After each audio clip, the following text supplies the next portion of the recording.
You're listening to the Down the Pub podcast, Canada's premier football show. Head to downthepub.ca to subscribe so you never miss an episode.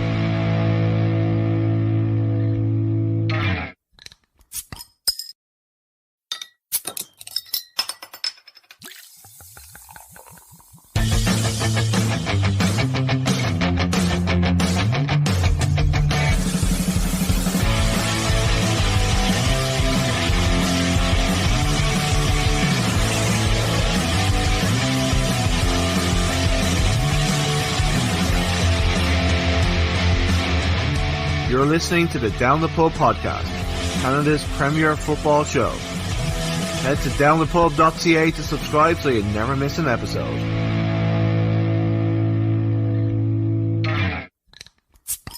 This week's guest on the Down the Pub podcast started in the youth systems of Villa and Stoke before making a move across the pond to Rio Grande Valley. He's played with the Dynamo, San Antonio, the Fury, and now he's at OKC Energy. Welcome to the show, the past master himself, Charlie Ward. Welcome to the show, bud. I appreciate it, man. That nickname stuck in Ottawa, to be honest. I was known as that. So, but listen, I had to work for that name as well. So, but I appreciate it, man. I'm happy to be here. Awesome. So, usually when I start the show off, I just do a couple of easy questions just to get us in the flow of things. So, what's the first pair of boots you remember owning? Oh, man. I would have to say it was definitely Adidas. And there's a famous film, have you ever heard of a film called Jimmy Grimble? No, I haven't actually. Okay, this is a famous film back home. So, man, and my mum still got the boots in the loft. I had a pair of, there must be old Adidas boots, and they were my Jimmy Grimbles. They're probably size 2s, 3s, tiny things, and my mum still got them in the loft. So I'd say they're Adidas. And if you watch that film, you'll understand where I'm coming from, because these Jimmy Grimbles to this kid were when he put them on, he was a different player and had to play in them. So, I always used to watch that before I played as well. So it's sentimental. You have to watch that now, yeah. I told you. Yeah, I definitely will. So what's your favorite hobby outside of football? Oh, man, I got into shooting film. So when I was in Ottawa, there was a camera shop there, Galaxy camera, and I just bought a camera and just started doing it. Whether or not it was because the city I was in, it was so beautiful. Ottawa had so much stuff to take pictures of, the Parliament and just the nature there and just the city itself. So I'd say that, to be honest, when we go out, when we're traveling, taking pictures. And that year, especially in Ottawa, the pictures of all the boys, they're memories that are going to stick with me forever. Listen, the football sticks with you. I've got pictures that I can pull up between any of the boys. And yeah, they're sentimental. So definitely that. So I know you've got 2 Instagram accounts, right? Is one of them yes. Is one of them for your photography kind of stuff? Yeah. The one is just strictly just for my personal, in a sense, just pictures for football and keeping everyone updated on what's going on in my football. And then the other one is literally just stuff that when I'm going out in the camera, friends, family, my dogs, anything, buildings, just my life really, just to keep people seeing where I've been going. So yeah, that second account, I Paint Memories, is just for that. It's literally just memories of anything. And like I say, I've got pictures from my time in Canada and now here and just home, and they're pictures that are going to stick with me forever. Amazing. Yeah, definitely. It's definitely worth a follow. I was flicking through it there the other day, and it's amazing. So it's I Paint Memories, right? Yes. Yeah. So food you miss the most from home? Man, I'm going to keep it easy and say my mum's cooking. My mum's when she wants to cook, she can cook, man. But obviously with having 4 kids and the house being what it is, she hasn't always got the time. So when I go home, I'm normally the chef in the house just to help her out. But Christmas dinner. I think I'd say that Christmas dinner, to be honest, just a cooked dinner. When she tries, man, she's the top. I definitely miss that too. I miss my mom's Christmas dinner. Sure, it's never the same when you do it yourself. And if I didn't say my mum, I'd probably be getting slapped around my head as well. So the same in your life there too. So what's the favorite goal you scored in your career? Man, so listen, my mum kills me for this. I don't score a lot. The pass master that everyone says I am, that is something that whether I just never have to bring to my game is just more. Whether it's 2-3 goals a season, But out here, I'd have to say the San Antonio goal. I just joined after getting released from Houston, and I'd say that's sentimental because it was my first goal from being out here. And San Antonio had a good stadium, good fans, and yeah, it was a good game for me. So I'd say that first goal out here is sentimental. But throughout my whole career, man, pass master, yeah, but goals lacking. And that's on me. I have to improve that. It's not just enough to just be good at passing. I have to improve that side of my game. Have you tried like shooting instead of passing? That's the biggest thing. I know when you get so caught up on the passing stuff, and it's in my head that I would rather, when I'm at the edge of the box, I know it's in my head to rather pass. And it's something that's obviously just been years and years and years of just in me ingrained pass, when really, well, like you said, when you're outside the box, shoot. You just don't know. If I don't shoot, you don't know if you're going to score or not. So yeah. But I have to improve that side of my game. So if you take off this year and you score like 10, I'm going to take all the fucking credit for that. God. So yeah, that is it. You'll be getting paid a lot of money if I score 10 goals as well, let me tell you. So that last one of these, best holiday you've ever been on? I wouldn't say holiday. I'd say, okay, actually, yeah, we went to we flew to Florida when I was young. I must have been around 14, 15, and we flew to Florida, and then we actually flew to the Bahamas where my mum and dad got married. They when they were young, my mum and dad got married around. She got pregnant and had my brother at 18, and I think she got married at 21, and she just flew to Bahamas, her and my dad, and no people went, just them two, and they got married there. So we went back there, and yeah, they've still got photos of that back on. So I'd say that's sentimental in a sense. All my family together, and mum and dad, and we're all super, super close. Like, I know people sometimes are not that attached with their families, but man, me, my mum, my dad, my three brothers, my dog, we're like, my granddad, we're a super close family. And that's why the toughest thing for me being out here is that side of things, like the family. Some people can do it. Some people want to go travel the world. Some people want to be away from home. I'm fortunate enough to do this as a job. And I want to be here. Like, I want to be in Oklahoma. I'm wanted by the club, but it's just family's massive to me, man. Yeah, it's tough, I've got 3 Irish sisters, and it's it's all the little things you kind of miss out on. So, but like your mom and dad, if you're going to elope, that's the way to do it, right? Like, go to the Bahamas. Yeah. Jesus, that's amazing. I don't know. Yeah, but listen, it was unbelievable. The beaches, the food. It was like you say, it was just a special holiday. Love it. So it's been a kind of a frustrating start to the year in OKC, to put it mildly, I guess. I know you had an injury, and I saw in your Insta you had some visa issues. So how's everything with you now? Are you feeling kind of a little bit better and everything sorted out? No, definitely, man. Obviously, with the visa, people don't understand. So I signed the contract in Christmas time, January time, around that time, signed the contract, just sorting it all out. And then when I signed, I went to book my appointment in London. And London was backed up till September for me to get a visa appointment. So obviously that isn't, September does nothing for me. The season starts in February, March time. So then had to look all around the world where I could go. And I'd seen boys were going to Poland. I don't know for what reason, the restrictions there, it was open. Went there, booked that. We thought Poland was the best option. It was, went there. Turned up for my interview, flew in on a Monday, had my interview on the Tuesday. Got to the desk of the visa. Obviously, I'm in Poland now, hotel, everything, get there fine. Go to have my visa appointment. They go to the back, they're talking. I sense it's a bit off. They come back and they deny me my visa while I'm in Poland. So I'm standing there like, wow, I've been coming out to America for the past 6 years. They changed the legislation a day before where Biden said you had to be on an NIE list, which is like an exemption list. So then I've got out of there. They've denied me. I then had to wait around 5-6 days to hear back from USL that they put me onto the list. I then got my visa, flew out to Oklahoma 3 weeks into the season, for like 2 weeks into my pre-season, but 3 weeks behind. I just hurt my calf and I was out for 4 weeks, 5 weeks. So listen, injuries are part of it. It's just frustrating when you miss a part of the season. But I played my first 90 last week. I've been playing games prior to that, and I'm just trying to get back to full fitness. It's tough, but I'm doing everything I possibly can on my end. Listen, I played 37 games in Ottawa. I can go seasons playing. It's just getting that rhythm. And it's a tough thing in football when you miss time, but I played 90 on the weekend, and we just have to build off that now and see how my body reacts. Love it. It's good to see you backline the full 90. That just sounds like a shit show. And I mean, what are the Oh chances no, that for sure. it But it's does? just part of.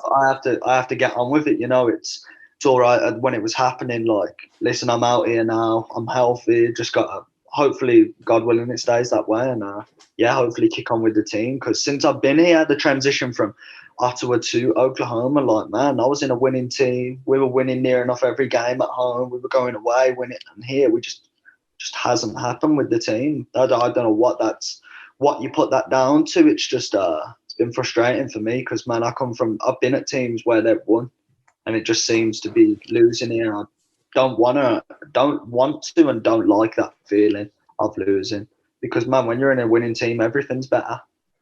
Yeah, I mean, I was actually just going to mention that, obviously, the coach was let go, and coach has been let go, and I feel great person. It's just the nature of the business. It's the nature of the business in his sense, and the nature of business in my sense. I've been in his position. I've had to sit in an office with Houston and them tell me 3 months into a season, we don't want you. You're not part of the plans. It's just as sad as it is, and I've reached out to him. I'm thankful for him bringing me back here. He knows that I'm in that position and could be in that position at the end of the year. He's in that position now. It's just the nature of the sport. And listen, I wish him all the best, and I'm sure he'll get different opportunities with him, whatever that is, opportunities, what he wants to go into. But he knows how thankful I am for him bringing me here. And like I say, him trusting in me this year to be an integral part for the team when I'm healthy. And that was frustrating that I couldn't help him this year. And that's what frustrated me, that I couldn't be on the pitch to be that person for his team. Because it's kind of funny, like you guys haven't been getting hammered. Like, I mean, you just had 4 draws. That they go either way. No, it's been like that. It's what I'm saying to my coach at the moment. We're not getting beat 4-5-0, where then you have to look at yourself in the mirror and say, we're actually struggling here. When you're getting beat 4-5-0, 3-0, it means there's no two ways around it. You're struggling. We're drawing. We're 1 goal off on the weekend. We're in the 83rd minute. We're the better team, and we go and lose. And I get that's football in itself, but that's the frustrating part, that we're 1 step away from progressing to winning games. And when you win games, you move up the table. The football becomes better. There's confidence within players. It's just getting that win however we can. Obviously, in my eyes, with how I see football, I always want it to be the right way as well. It's okay saying, yeah, just grind out and get points, but how I envisage football is I want it to be played the right way, and that comes hand in hand. So, like, what's the mood like in the team? Obviously, like, you had the shift in manager, like, results aren't really going your way, but like, are the lads like still like, they know that they're just stuck in a little bit? The lads have to. I say this, the lads have to be pulling in the right direction, because if you're not, then all the best next year get in a team. That's the reality nature of the sport. Like, you have to be pulling in the right direction, because this affects me, it affects you, and it affects, if you've got wives and kids, it's going to affect them as well. So everyone's pulling in the right direction, and I believe that it'll come. It's just football, you know. It's just different for me. I've never been in this situation. When I was at RGV, we were second in the league. Then when I went to Houston, they were a playoff team. When I went to San Antonio for that little bit, yeah, we were still winning games. Ottawa, we were a top team. Like, people that come to our home field knew we weren't giving up points. Like, we were a top team. And then come here, and it's just been a change in that. What it's down to, I can't say. I've not changed more than ever. I'm probably putting more into it to want to change it, but I don't know. I couldn't put a finger on that. Like I say, there's a new change of manager now. Hopefully that can change things. No, onwards and upwards, right? I mean, that's the only way. Right? So no, 100%. So like with like Oklahoma City, like, people when they're thinking about football in the States, Oklahoma is in the first place that they probably think of. So what's the scene like in? Are they like, because obviously the Thunder are the big. It's a good city, man. I've got no complaints with how I've been looked after within the city. The people are. Nothing. It's good. It gets hot in the summer, but I'm used to that from living in Houston, in Texas, my first 2 years. So the heat's not a problem to me, man. I'd honestly prefer that than cold, to be honest. But it's just, the city's good. The city's good. Would I say it's as nice in a sense of my life outside of football like Canada? Probably not, but it has its benefits here. It had its benefits there. It's just different places bring different things, but the people are nice. And it's just, obviously, the biggest thing for me is life changes off the pitch when life's good on the pitch. Like, Yeah, So that's what affects it for me, you know, when you're not going to be going out and doing stuff when you're losing. That's just the reality of the situation if you're professional in what you do. And that's been the case here. Like, we're not winning and So what's the you're fan not base? doing as much.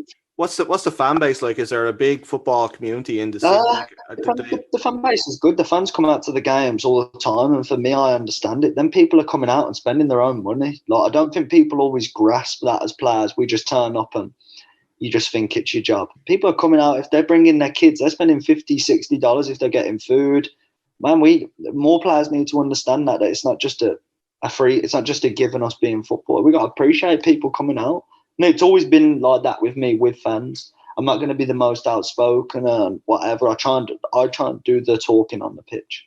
That's where I want to, where people see what I'm giving to a city is what I'm going to do on the pitch. I don't need to be high-fiving people and whatever else, because I care for this city. I'm going to show that on the pitch.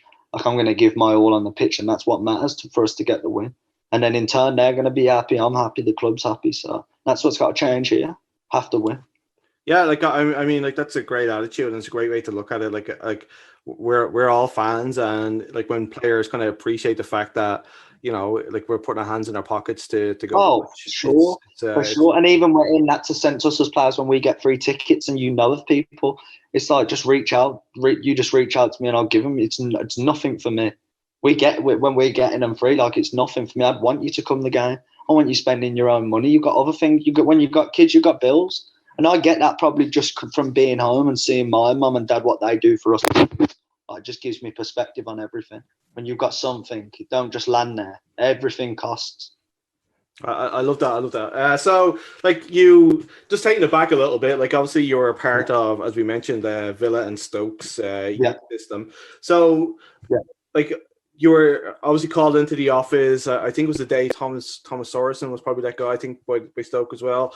Like, so what made you decide to go to the States? Because I know that most people take that the journey down the league and, like, you know, think outside. Oh man, so I left Stoke, got released. I got released kind of early, but it was listen, my football's always been the same. There's always something. It's never just, and it's fine. I say this to you, get frustrated up with nothing's ever just simple. I remember being captain of that Stoke that year. So the 21s, it weren't reserve football at the time. I was captain of the 21s. Was training with the first team on a daily basis. The year prior, I was sitting on a bench in the Premier League against my old team, Villa. So I was close, was always around the first team. And they were offering me a new deal for the following year. My agent was saying they're coming with an agreement, blah, blah, blah. We're going to get a contract. And in my eyes, I was ready to sign a new deal. We were just waiting on numbers, going back and forth. And week followed, got called into the office, and they said, we're not sure whether we're going to give it you and stuff. And then the week following, they were saying, look, we're not going to be offering you a new deal. We're telling you now, like, go and find a new team. So that was a shock to me, because I was not adamant. It was done. To me, it was done. I was captain of the 21s around the first team. And whether or not it was Mark Hughes' shout, just because I was 20 at the time, turning 21, hadn't been on loan, whether he didn't think I was good enough for the first team, maybe. Then got told that, went on trial at numerous teams, went to Burton, I remember Leighton Orient, I remember going on loan to Barnsley. Not on loan, going on trial to Barnsley, playing in a trial game. And if you know the manager, Lee Johnson, still coaching, done real well in my first trial game.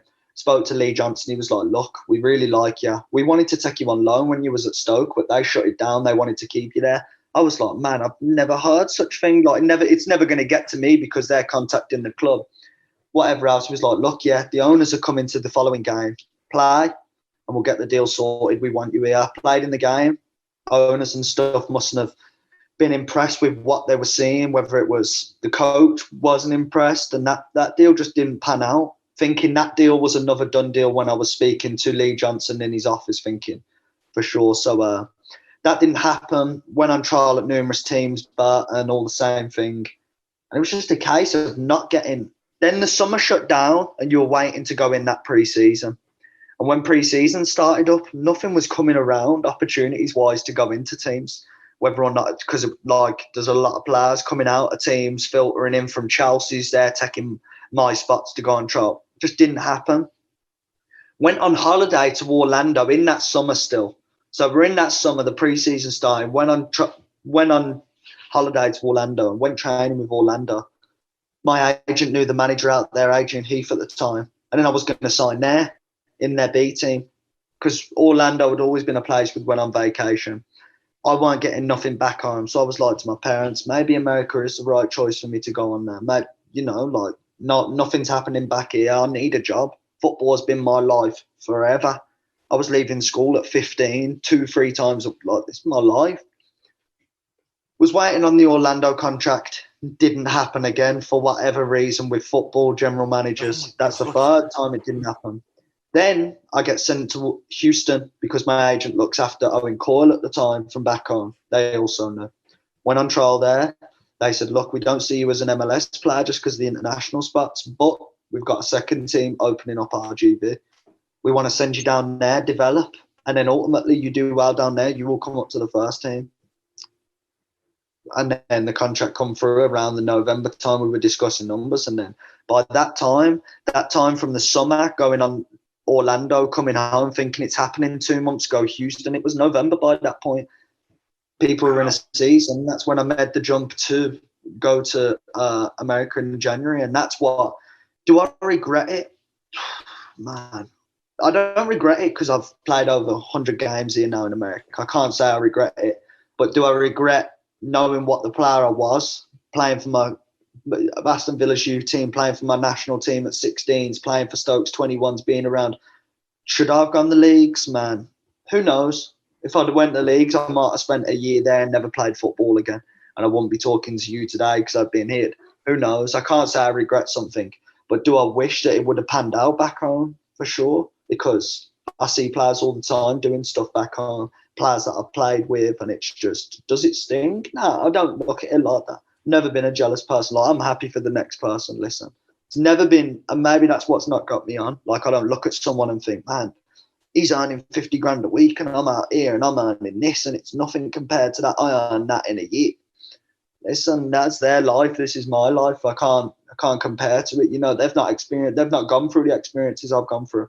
And I'll never probably go through the experiences they've gone through. It's just the nature of this sport. But I do think it rounds you as a person. And that'll lead me on to like my next cycle, which is hopefully one day to be an even better coach than I was player. And everything that I've picked up from people to playing to how I see football will take me on to my next cycle, which in my eyes, like, I know I will not settle for not being a top coach. Like, in my head, I know what it takes to want to see what a team does, you know. And I'm that type of player on the pitch as well. The holding midfielder I have to make up the team. I am in them spots. I do, like, and I just want to envisage a team in that sense. And is it going to take time? It's like, these career opportunities are going to be tough to come by, but you earn them by being good at what you do. And listen, I'm 26. I say, my mum says this to me all the time. Don't be talking about that. I've still got I could still have another career. Yeah. From 26 onwards to 34 than I've had from 26 to 18. Like, that's how crazy it is. It's just, I've been through so much, seen so much that I want to do this till I enjoy it and I'm appreciated for what I see myself as. Like, in Ottawa, I was appreciated as the best six, and I've shown that I was the best centre mid in the whole league. Like, I always want to go to a team and be seen as that. If you don't see me as that and you think I'm second to someone, then that's when it will start filtering out for me. Because I know what I can bring to a team if the team's right. I think that's something like just like going back to what you said about like the players appreciating the fans spending the money.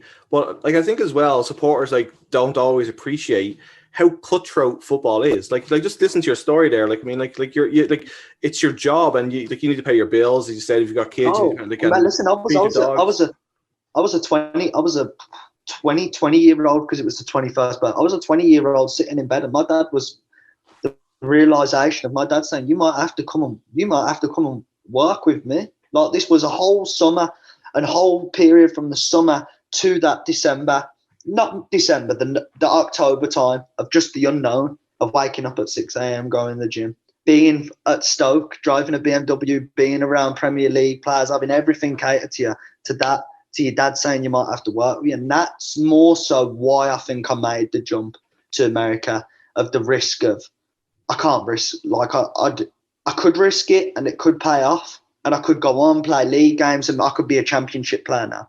But I could also have I could also be I could have to be a coach super early. And that's what, at that time at 20, I weren't envisaging coaching like I'm envisaging it now. Like I was football, just football.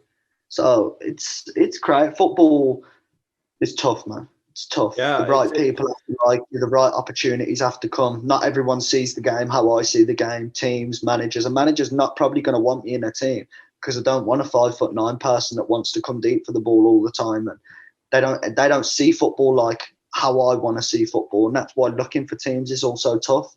I'm looking at a handful of teams every year that want to play a certain style of football. I'm not looking to go to a team to run round. I'm looking for a team to be built around me, so then I can help the team. Which Nickel had done with our year in Ottawa, and which is hence why we had a good year. We had me, we had Chris, we had Carl, we had Callum in goal. We had good strikers. Like stuff works when something's built correctly. It works, and that's why I do respect what he done as a coach. And I just like actually, I do a bit of research. So I was looking through earlier on, like some of the, when you were with Stokes under 21, like some of the players that you came up against, and like for anybody like whether they're OKC fans or USL fans, like some of the players you've played against is absolutely insane. Like look, I don't know if you've ever had the opportunity to look back and think about it, but I mean, like you played against Arteta, Iwobi, Wilshere, Loftus-Cheek, Michael Keane, Fletcher, Zaha, Nabry. It's absolutely for sure. And I know that as a player, and that's why I say to you, I don't get up in it like that as a player. Like, oh, he's doing this. The player I grew up with that I went on holiday, Jack, who's doing what for England, what he's doing. A kid that we went on holidays together, all us group of boys. Like, I don't look at him and think, man, I wish that was me. Like, I'm happy for him because I know what he's going to do for his family. I know what he does for his brothers, his sisters. Like, I don't look at it that way. Some people do, and that's the nature of this sport. Some people, it'll sting them and sit different with them. For me, it's like, whether it's not my faith, my religion, whether it's my family, just me as a person, like, I'm happy for him. Like, man, go and be the best player in the world. Because his life's not going to change my life. Like, I'm buzzing for him. Like, I'm an England fan. Like, go and play well. That's my opinion on it. But I know there's people that are different to that. And I've been in locker rooms where it's different to that, where players are like, man, this player's doing this, I want it. Can't get caught up in someone else's stuff. Like, this is my life. Like, that is just it. Like as you said, like, I mean, I know, like, as you said, you're a religious person, and you know, when you're religious, you obviously you believe that stuff happens for a reason. You know what I mean? And it's a plan that's laid out for you. So I mean, like, so just like you kind of touched on that, you were you were brought up to the Dynamo. I think you played like one MLS game and stuff like that. Like, so like, did you feel like you got a fair crack at it? Like, I'm just like I have to. When people ask for fair cracks, I was there, a year? So I went in the summer from RGV, made my debut, had a really good game, probably a month, 2 months into it. I played against DC United and had a really good game. I'd played in Open Cup games. That was obviously the reason why I got signed. So they'd seen me, Wilma knew me. Did I get a fair crack at it? Obviously not if I played one game, but then I'm going to look at myself and say, did I do enough? It's just football. There was probably people healthy in my position. The centre mid that was at Houston that year that I didn't play was the MVP of the team that year. Like, sometimes it's just football, and that's just how stuff goes. Do I think I'm good enough for that level? Oh, man, without a shadow of a doubt, like 100%. I see myself good enough to play at any level. I'm never going to say that. It's just how football goes. Stuff didn't work out. I played one game. Obviously, I wanted to play more. You can obviously say I didn't get a fair crack because I didn't play more. But then their argument could be I didn't deserve that opportunity. So who knows? But that was what it was. The only thing that was a shame with that was that I got cut in the April time. So when you talk about fair shot, when I joined in the summer prior to that from RGV, I was around the team, always on the bench, but then picked up an injury and missed time and whatever else. But leading into that year, to get cut in April, because you don't know what can happen in June, July. You don't know what can happen in October. Football changes within a week. Yeah. One good performance and you're in the team. And that's the tough thing that sat poorly with me, was the fact of April. Like, don't bring me back. If you're telling me you see me as part of the team, give me a whole shot at the year. And at the end of the year, move me on. but don't do it in April. That's the only thing that sat poorly with me, because I'd moved my life out there. I'd paid for an apartment for that 12 months, and then I have to go and find a team on a roster that's got 7 spots for international spots. Teams had built their teams. Luckily enough, San Antonio worked out, which is a top club. But yeah, obviously I'd want more of an opportunity, but it is what it is. And that is just it. I can look back at 20 different instances at Villa, at Stoke, where we lost in Youth Cup with Villa, and I could say I'd still be there today and playing in. Who knows, man? Football was just, I don't know. It's crazy, honestly. Houston getting cut to go into San Antonio for the back end for 12 games, being a poor year to then the best year that I've had in a long time in Ottawa, playing 37 games. Then you go from that top year thinking you're going to go to a good environment, win, to then being in OKC where I've won 1 game since I've been here. Like, man, you just can't I can't put a finger on some stuff. I just do believe in you have to be in the right place with the right manager that believes in you. Like, I had that in Ottawa.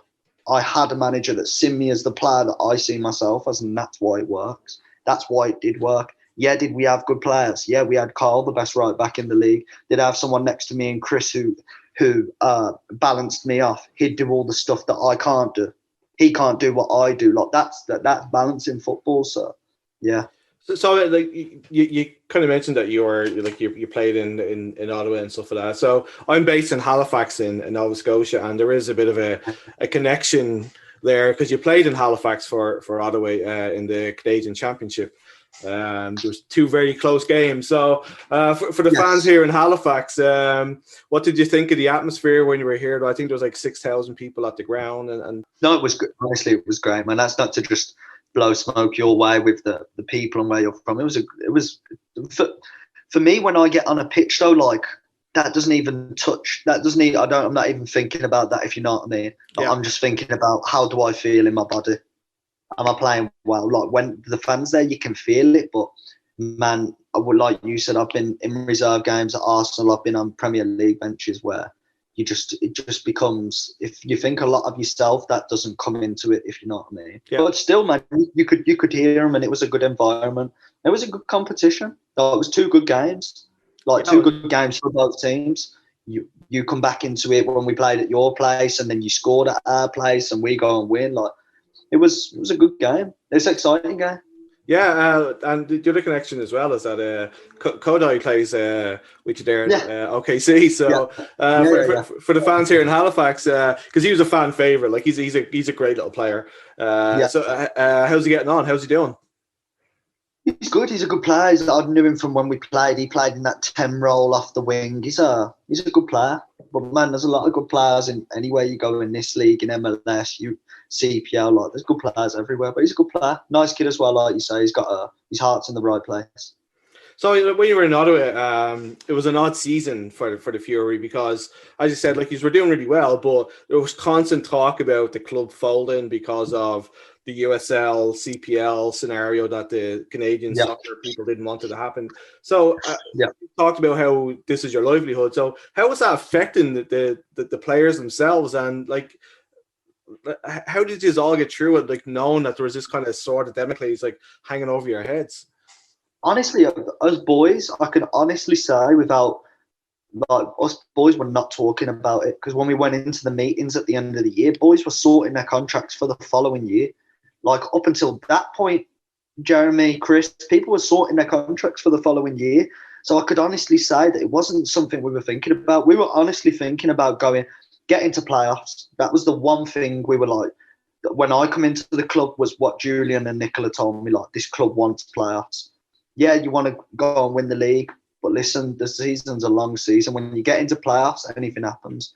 That was the only goal we had. And when we achieved it, it was a good feeling. Like, we'd worked tirelessly, training, traveling, and that was the biggest thing. So us boys, we weren't talking about it, honestly. It was just, when it happened, it was sad, because I know that a lot of the boys would have went back.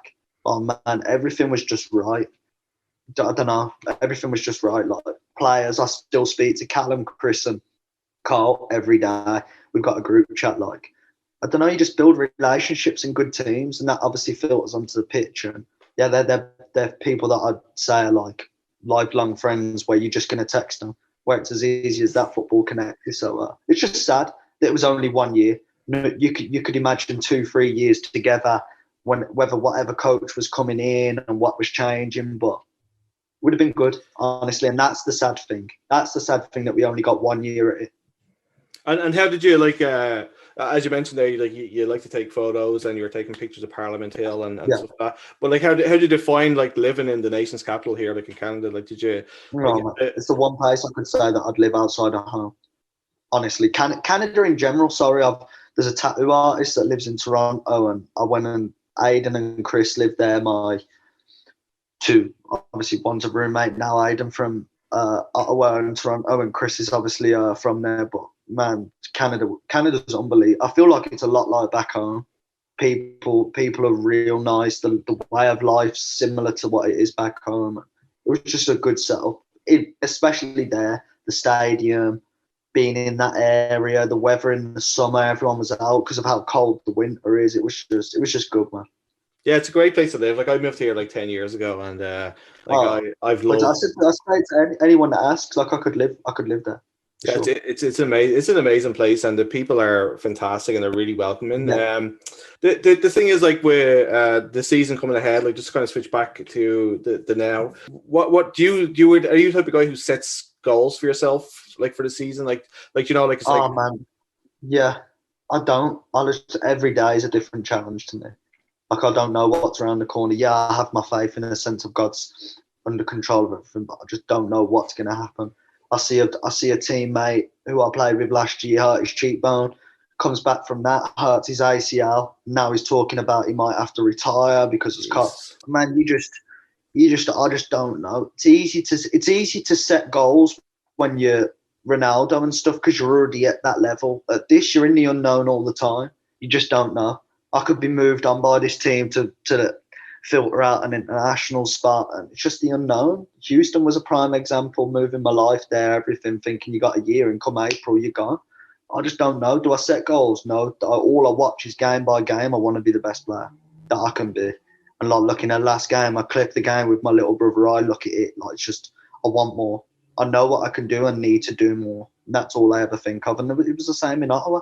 Game by game, some games you were getting 120 passes, but could you have been more effective with this? I had games against Atlanta where I had 40 passes, but I was way more effective. Just always super critical. And I've got a little brother who's a football, mad on football, watching football, how he sees the game, I see the game, how he can improve me and what he sees, and just back and forth. It's good that I've got someone that I can lean on like that. My big brother's always been super critical, but watches all my games. My mum, my dad, my littlest brother, who's hoping to go on to do good things in football. So, man, we're just a football family, but it's definitely helps a lot, me being able to lean on someone that is my brother. It's one foremost I can trust, and also I know he gets football. He gets football the way I see football. I love it. That's a football crazy family, and mine is too. So the last question, because I feel like I could talk to you all night, man. This is it's great.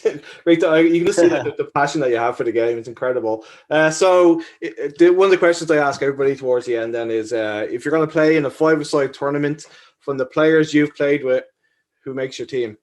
You don't have to have a goalkeeper if you don't want to. You can play the small goals, or if you want to have a keeper. Okay.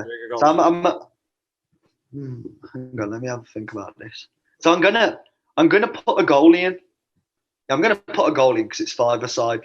I ain't gonna just put body. So I'm gonna put Callum Irvin in goal, and then I'm gonna play centre back, because 5-a-side, it's that type of football. In training, I can be that deep player. I can see the game forward. So I'll play centre back.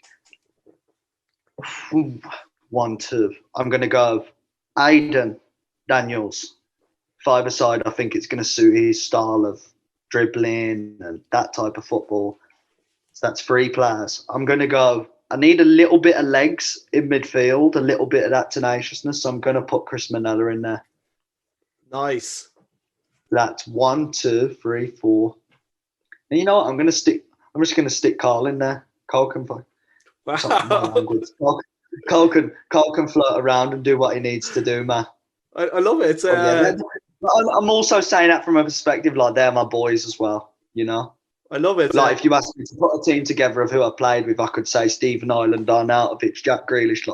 there's that type of thing. But man, I always in them type of games, I'd rather be with boys, boys that you're actually friends with. I know, and I'm sure Chris Manello would be really happy that you included him. So, listen, I kind of lived with Chris, and then he got his now girlfriend, and I moved out and whatnot. But man, I'm super close with Aiden, who obviously I live with now. Chris, Carl, Cal, Dakota, who I lived with in my actual apartment. Like, man, there was friendships there that are lifelong friendships. That's what's so sad about the situation is. Couldn't have just been another year, and it would have sat okay with me breaking up, because 2 years at a team at this level is normally the cycle you do in USR. That's, for instance, like, it's not, RGV was 2 years, then I went San Antonio up. Like, it's normally that. There's a lot of moving around and coaches, and so yeah. Well, we'll get to see a few of the lads play in the CPL season. Oh no, I'll be watching as well, man. My honest opinion, I watched it last year, and I like the direction CPL's going in. Like you said about going back to Ottawa, if the opportunity was right and whatnot, and but when I was watching games and they'd done the stuff with the where the ball was getting kicked up and you lost the ball, like for me, like, they're doing so much right. How it's being televised in the documentary stuff, like, just cut that out. Like, there's no need, in a sense. If you've got sponsorship stuff, like, put it around the pitch. But I was watching it thinking, where else does this happen in the world? Where you're watching it live, you're watching Halifax, your team, and then the ball's getting kicked, a 60-yard pass in the end, you lose the ball. Like, yeah, that's for me what was like letting it down, because it's tainting all the good stuff that the CPL's doing. It's doing I can say it's doing a lot of good things, because in 2016 I joined RGV, and how that was first year compared to how I see CPL first year, they're doing a lot of good stuff right. Is it going to take time? 100%. Are they going to have to set amount for players' contracts and what they earn, so it's not ludicrous in what? Yeah, but that just comes hand in hand with it growing. Owners looking after teams that care about the club, hand in hand, that then brings better players across. That was definitely like one of the criticisms that people had, like, and that's down to One Soccer. Like, One Soccer is kind of a starty uppy kind of channel. Like, there was a lot of issues with the stream needing to be refreshed and stuff like that. But they're starting to iron it out.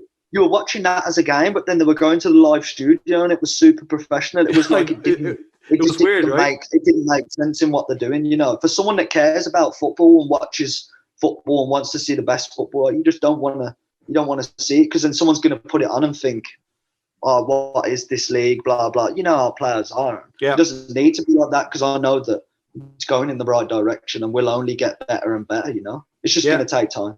Well, hopefully you might get to catch a game once everything kind of lifts and restrictions are 100%, kind of moved. And I really, really hope that the season goes really well for you, man, and that we see you in the States for years to come. And the last question before I let you go, buddy, can Messi do it in a rainy Tuesday night in Stoke?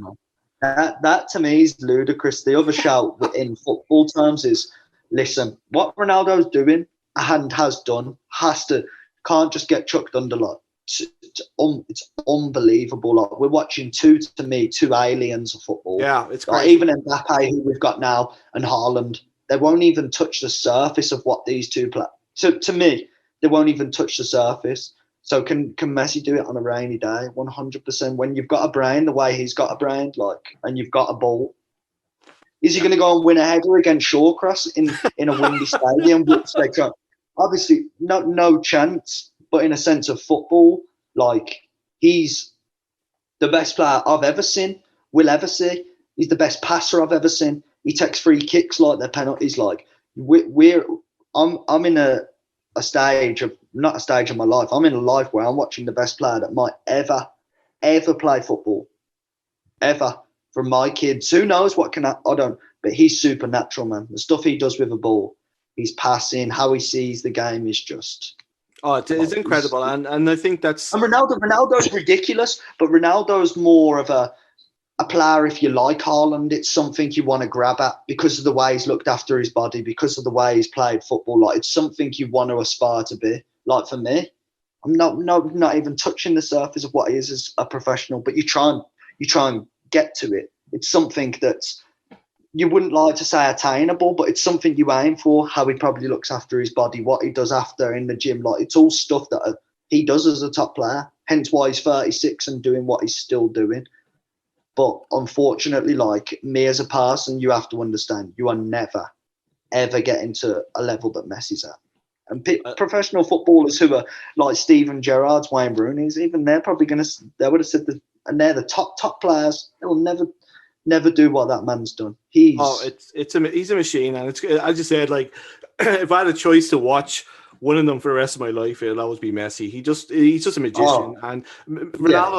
the best. Ronaldo's a machine, and he's just a numbers guy. You know what I mean? Like he's phenomenal. Phenomenal. He's a numbers guy. But it's not as easy as just being like it's okay saying just like I do it as well, numbers. But getting them numbers is very, very tough, and he does it. And he does it, which is insane. For the past 2-3 seasons at Juve, he's had 20+ goals. Man, that in itself means you've had a good year. Yeah, for sure. But for me, watching football, passing wise, Messi's the best passer on the planet. The only one close that I'd say is probably De Bruyne, and even he can't. Yeah, even he's an unbelievable footballer, but he ain't that. So talking about Ronaldo and how he looks after his body and stuff like that, I'm off for pizza. So, man, it's been enjoy yourself. I appreciate being on here, man. It's good to always chat football with people because I do, like I say, whether it's playing and going into after this cycle of playing, man, I love football. I love watching good football. And I love people that appreciate good football. And that's how I play football. Not everyone's going to appreciate it, but I try and I just love talking to people who just love football, man. You've been listening to the Down the Pub podcast, recorded in Halifax, Nova Scotia. Head to downthepub.ca to subscribe so you never miss an episode. Until next time, cheers.